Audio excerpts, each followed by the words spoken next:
Hello friends, मेरा नाम जगविंदर है। चलिए इस वीडियो में हम जानते हैं कि विंडोज सर्वर 2012 में हम forward lookup primary DNS zone को कैसे इंस्टॉल और कॉन्फ़िगर कर सकते हैं।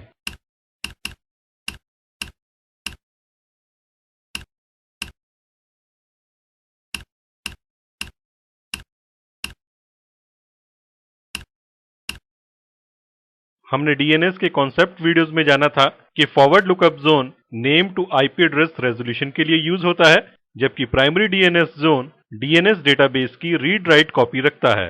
अगर आपको ये कॉन्सेप्ट समझने में कुछ दिक्कत है तो आप डीएनएस के कॉन्सेप्ट वीडियोस को देख सकते हैं। तो इस एक्टिविटी को परफॉर्म करने के लिए हम उस कंप्यूटर के ऊपर चलते हैं जिसके ऊपर हमने विंडोज सर्वर 2012 को इंस्टॉल कर रखा है। तो देखिए मैं उस कंप्यूटर के ऊपर आ गया जिसके ऊपर हमने विंडोज सर्वर 2012 को इंस्टॉल कर रखा है। मैं यहां से सर्वर मैनेजर को ओपन करता हूं। ये वही सर्वर है जिसके ऊपर हमने डीएनएस सर्वर इंस्टॉलेशन का प्रैक्टिकल किया था और उसके बाद रूट हिंट्स के बारे में जानकारी ली थी।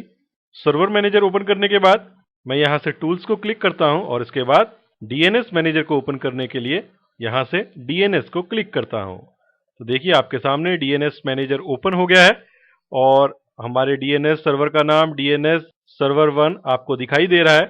फॉरवर्ड लुकअप जोन खाली है। नए जोन को ऐड करने के लिए हम फॉरवर्ड लुकअप जोन को राइट क्लिक करते हैं और यहां से न्यू जोन को क्लिक करते हैं। ऐसा करते ही देखिए एक विजार्ड आपके सामने स्टार्ट हो जाता है जहां पे आपके सामने वेलकम स्क्रीन आ रही है। हम नेक्स्ट बटन को क्लिक करते हैं और यहाँ पे हमारे पास तीन ऑप्शंस हैं, प्राइमरी जोन, सेकेंडरी जोन या फिर stub zone. Secondary zone create करने के लिए हमारे पास पहले से कोई एक जोन होना चाहिए जहां से मास्टर डेटाबेस की कॉपी हम सेकेंडरी जोन तक लेके आ सकें। और स्टब जोन, जैसा कि हमने अपने डीएनएस जोन्स के वीडियो में समझा था, एक ऐसा जोन होता है जो कि किसी और अथॉरिटेटिव डीएनएस सर्वर्स या नेम सर्वर्स की तरफ इशारा करता है या पॉइंटर होता है। तो हमारा इस वीडियो का एम है प्राइमरी जोन को इंस्टॉल करना। यहाँ पे देखिए एक और ऑप्शन भी है जो कि ग्रे आउट है कि store the zone in active directory. ये ऑप्शन तब आपको यहाँ पे हाईलाइट दिखेगी अगर आपके इस सर्वर के ऊपर एक्टिव डायरेक्टरी इंस्टॉल होगी या फिर इस नेटवर्क इन्वायरमेंट में एक्टिव डायरेक्टरी इंस्टॉल होगी और ये सर्वर उस एक्टिव डायरेक्टरी इन्वायरमेंट का हिस्सा होगा, यानी कि एक्टिव डायरेक्टरी डोमेन को इस सर्वर ने ज्वाइन कर रखा होगा। तो ये दोनों ही केस हमारे इस सिनेरियो में नहीं है। तो यहाँ से मैं प्राइमरी जोन रेडियो बटन को ही सिलेक्टेड रहने देता हूँ और नेक्स्ट बटन को क्लिक करता हूं। ऐसा करने के बाद आपसे जोन का नाम पूछा जा रहा है। आप जोन का कोई भी नाम दे सकते हैं। अगर आप इन सर्वर्स को इंटरनेट के साथ यूज करना चाहते हैं तो आप कोई डोमेन नेम परचेज करें और वो नाम यहाँ पे आप दे सकते हैं। और अगर आप यहाँ पे इसे as a private DNS server use करना चाहते हैं अपने खुद के इन्वायरमेंट में तो फिर आप यहाँ पे कोई भी नाम दे सकते हैं। तो मैं यहाँ पे एक नेम एंटर करता हूँ, मान लीजिए test.com, और जोन का नाम लिखने के बाद यहां से नेक्स्ट बटन को क्लिक करता हूं। लेकिन उससे पहले मैं आपको एक यहाँ पे बात बता दूं कि ये जो नेम्स हैं वो इसी फॉर्मेट में होने चाहिए जैसे कि test.com, test.org या फिर जैसा भी डीएनएस स्ट्रक्चर आपने बनाया होगा, जैसा कि आपको यहाँ पे एग्जांपल पे भी दिखाई दे रहा है।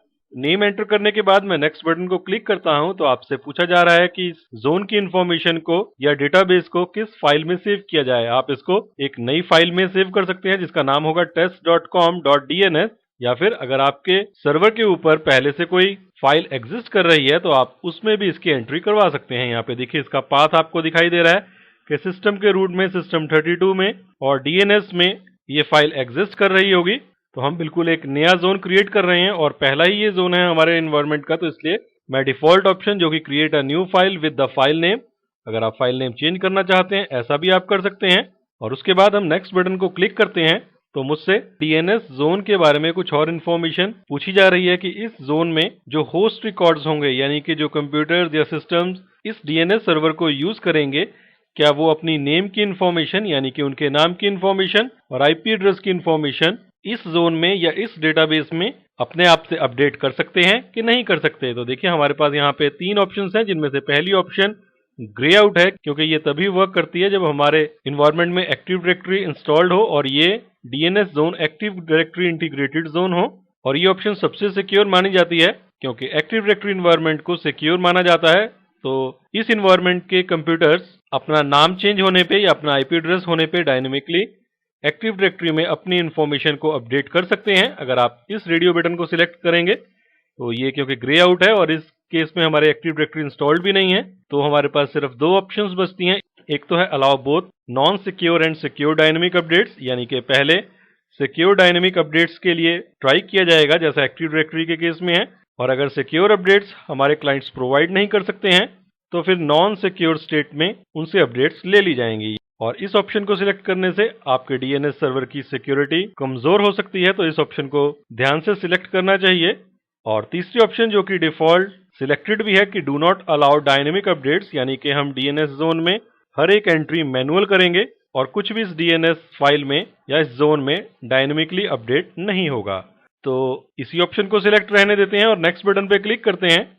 और इसके बाद आप यहां से समरी देख सकते हैं कि test.com जोन का नाम है और ये स्टैंडर्ड प्राइमरी जोन है, फॉरवर्ड लुकअप जोन है और इस फाइल में ये डेटाबेस इस जोन का सेव होगा। इसके बाद फिनिश बटन को क्लिक करते हैं, तो ऐसा करते ही देखिए फॉरवर्ड लुकअप जोन्स में एक जोन आ गया है test.com।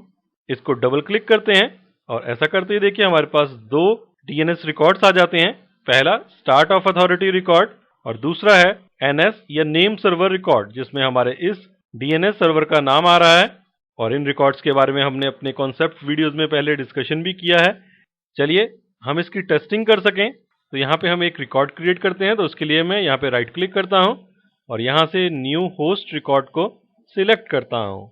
कुछ भी नाम दे देता हूँ, मान लीजिए हमारा सर्वर 1 और फुली क्वालिफाइड डोमेन नेम देखिए हो गया server1.test.com और एंड में भी देखिए इसके एक डॉट है जो कि रूट ऑफ डीएनएस सर्वर को रिप्रेजेंट करता है। यहाँ पे हम होस्ट का नाम ऐड कर देते हैं, मान लीजिए 192.168.1.110 जो कि इसी सर्वर का आईपी एड्रेस है, और ऐड होस्ट को यहाँ से क्लिक करते हैं। अगर आप रिवर्स लुकअप के लिए पीटीआर रिकॉर्ड्स क्रिएट करना चाहते हैं तो इस ऑप्शन को सिलेक्ट कर सकते हैं। मैं सिर्फ यहाँ से ऐड होस्ट को क्लिक करता हूं तो आपसे देखिए कहा जा रहा है कि ये रिकॉर्ड सक्सेसफुली क्रिएट हो गया है। यहाँ से आप और रिकॉर्ड्स भी क्रिएट कर सकते हैं अपने एनवायरनमेंट के हर होस्ट के लिए।